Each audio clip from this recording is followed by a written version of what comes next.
There is a sense of people that live in the north that we're seeing the effects of climate change much faster than other people in the world, and there is that sense that we are on the front lines of climate change. We're facing unique challenges here that not a lot of other people have a good grasp of or understand the scale and the level of some of the challenges that we're seeing.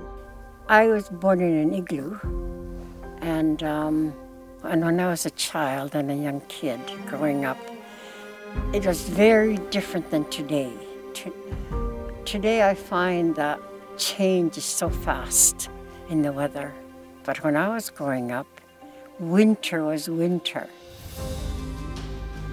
So right now we're in February, and you can see around us beautiful blue skies.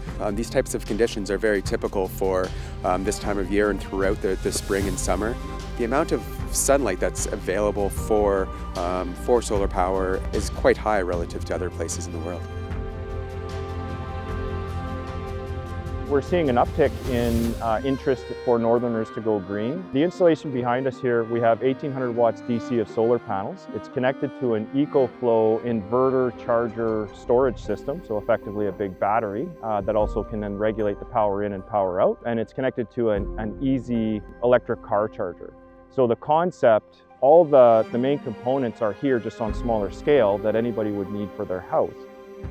The technology that's in the solar panels now, converted back through the battery power station, is sufficient to power an electric vehicle charger.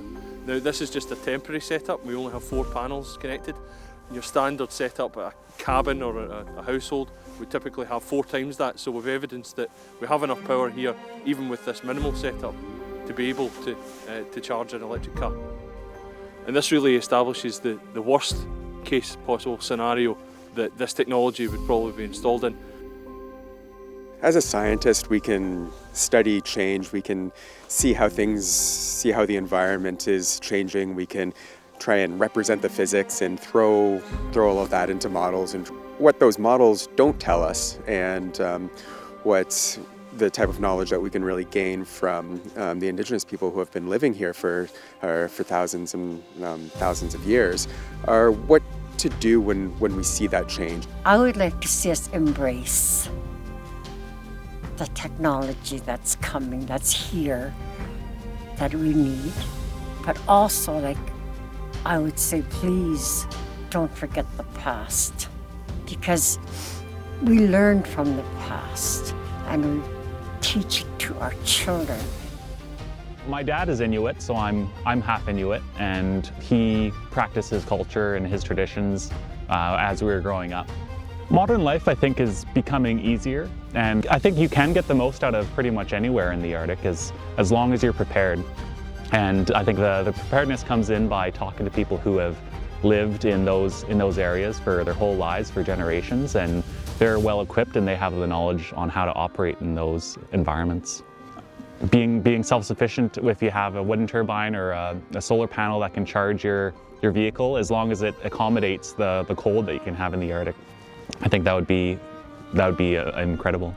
The idea of this being tested like this in the north is an indication of the robustness of the equipment and proof of concept. But the idea being that we can put something like that out in the middle of a lake and that it works to charge the Subaru car is pretty neat, but I think should prove to most people that it's something that's viable for just what it is.